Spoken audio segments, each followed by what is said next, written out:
Doctor గారు, ప్రెగ్నెన్సీలో కొంతమంది వుమెన్స్‌కి ఇంజెక్షన్ ఇవ్వడం వల్ల కూడా పెయిన్ వస్తుంది అంటారు. అది ఎంతవరకు నిజం? పోస్ట్ ప్రెగ్నెన్సీలో మన బేసిక్‌గా చూస్తామండి. లోవర్ బ్యాక్ ప్రాబ్లమ్స్ ఫీమేల్స్‌లో బాగా ఉన్నాయి.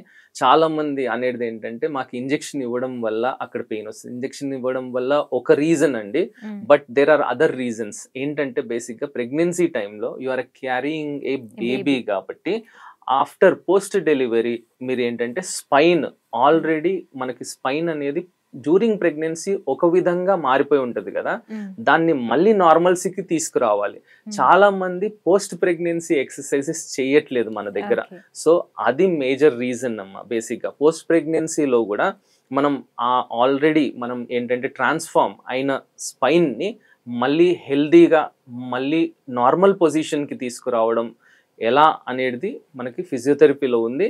అవి చేశామంటే డెఫినెట్‌లీ ఇంప్రూవ్‌మెంట్స్ చాలా చాలా ఉండి చాలా మందికి తగ్గాయి. ఆ! డాక్టర్ గారు, వుమెన్స్ చాలామంది ఇంట్లో వర్క్ చేసి బ్యాక్ పెయిన్ వస్తుంటది యాహ్! వాళ్ళకి చాలా. అది ఎలా రిలీఫ్ అవుతుంది? వుమెన్ హెల్త్ అనేది కొంచెం ఏంటంటే ట్రాన్స్‌ఫర్మేటివ్ అంటే చిన్నప్పటి నుంచి హ్మ్. పెద్దగా అయ్యే వరకు వుమెన్ అనేది చాలా అంటే చాలా రీజన్స్ ఉంటాయి. అంటే అవును. మార్పు చెందుతూ ఉంటది వుమెన్ బాడీ బాడీ. అనేది. అండ్ అవును. There are many things in a women life. So, ఈ ట్రాన్స్‌ఫర్మేషన్ అంతా takes a toll on their body. Hmm. అంటే వాళ్ళ శరీరాలు మార్పు చెందినందువల్ల వీక్‌నెస్ అనేది తొందరగా వచ్చేస్తుంది వుమెన్స్‌కి. హ్మ్. సో, వాళ్ళు ఏంటంటే వుమెన్ ఎప్పుడూ గూడా అంటే వాళ్ళు వర్క్ చేస్తున్నారు. బట్ స్పెసిఫిక్ ఎక్సర్‌సైజెస్ చేయడం వల్ల గూడా చాలా చాలా మంచిది. అంటే మేము ఇంట్లో ఈ వర్క్ చేస్తున్నాం గదా! ఇదే ఇదే మాకు ఎక్సర్సైజ్. ఎక్సర్‌సైజ్ ఆ! అవుతుంది అని హ్మ్. చాలామంది అంటారు. బట్ కాదమ్మా. ఈ ఎక్సర్‌సైజ్ ఎప్పుడా గాని ఫోకస్డ్‌గా హ్మ్. అంటే మనం ఆలోచించి చేస్తే అది ఎక్సర్‌సైజ్ అవుతుంది. హ్మ్. ఆలోచించకుండా చేస్తే ఆల్‌మోస్ట్ ఏంటంటే వర్క్ అది రొటీన్ అవును. వర్క్ లాగా అవును. ఉంటుంది. సో, ఆలోచించి చేసి స్పెసిఫిక్‌గా చేస్తే ఎక్సర్‌సైజ్ మజిల్స్ గానీ, జాయింట్స్ గానీ, ఏ మజిల్స్ స్ట్రాంగ్ అవుతాయి, ఏ జాయింట్స్ స్ట్రాంగ్ అవుతున్నాయి, లెగ్, హ్యాండ్ సో, ఈ డిఫరెంట్ మూవ్‌మెంట్స్ గానీ, ఇవన్నీ గూడా మనం చేసినప్పుడు హెల్త్ అనేది చాలా ఇంప్రూవ్ అవుతుంది. అండ్ మీరు ఫుడ్ హ్యాబిట్స్ గానీ, ఇవన్నీ గూడా ప్రాపర్‌గా తీసుకొని, దాంట్లో ఏమైనా లోపాలున్నా గానీ సరిజేసుకొని, exercise definitely exercise is a must. Exercise and food 2 కలిసి మంచి మంచి రిజల్ట్స్ వచ్చే అవకాశం ఉంది. డాక్టర్ గారు, చాలామంది సడెన్‌గా బకెట్ లిఫ్ట్ చేయడం, లేకపోతే కొంచెం హెవీ వెయిట్ లిఫ్ట్ చేయడము, ఇలాంటివి చేస్తూ ఉంటారు. అప్పుడు బ్యాక్ పెయిన్ వచ్చేస్తుంది. యాహ్! వాళ్ళకి ఎలాంటి థెరపీ అవసరం? బకెట్ లిఫ్ట్ చేయడము, ఈ సడెన్ మూవ్‌మెంట్స్ అంటే కొందరేంటంటే ఇప్పుడు వాటర్ క్యాన్స్ ఉన్నాయి. అవును. సడెన్‌గా లిఫ్ట్ చేస్తుంటారు. 21 లీటర్స్ వాటర్ అవును. క్యాన్స్ ఉన్నాయి. దానికొక వెయిట్ అంటే వెయిట్ అనేది ఉంది గదా! బకెట్ వెయిట్ ఉంది. అవును. ఒక 10 అవును. కేజెస్ ఉంటుంది. హ్మ్. వాటర్ నింపినప్పుడు ఇంకా ఎక్కువ ఉంటుంది. హ్మ్. సో, ఈ వెయిట్ అనేది మనం లిఫ్ట్ చేసే కెపాసిటీ లేదనుకోండి. అంటే హ్మ్. అంత స్ట్రెంగ్త్ మన బాడీలో లేదు. హ్మ్. లేనప్పుడు మీరు లిఫ్ట్ చేస్తే అది ప్రాబ్లమ్‌కి దారితీస్తుంది. ఎప్పుడైతే మీరు 21 కేజెస్‌కి మించి లిఫ్ట్ చేసే కెపాసిటీ అంటే కొన్ని హ్మ్. ఎక్సర్‌సైజెస్ ప్రిన్సిపల్స్ ద్వారా స్ట్రెంగ్త్ అండ్ కండిషనింగ్ అంటారమ్మా.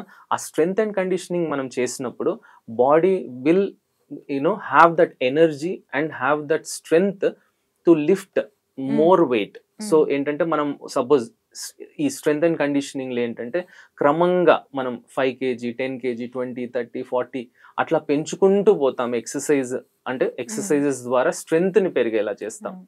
సో, ఎప్పుడైతే మీకు సపోజ్ 50 కేజీస్ లేపే కెపాసిటీ వచ్చిందనుకోండి, అప్పుడు మీరు 20 కేజీస్ లేపడం చాలా ఈజీ గదా! అవును. సో, అలా మనకి ఏంటంటే చేసే అవకాశం ఉంది.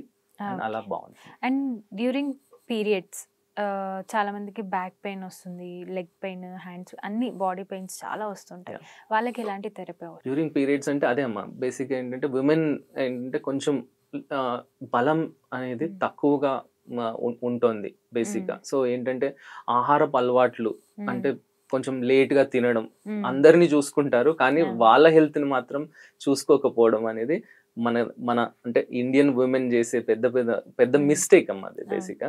సో, ఏంటంటే ఆహారపు అలవాట్లు చూసుకోవాలి. టైంకి తినడం చాలా ముఖ్యం. ఏం తింటున్నాము అనేది ముఖ్యం. సో, ఇవన్నీ కొంచెం సార్ట్ ఔట్ చేసుకుంటే హెల్త్ అనేది బావుంటుంది.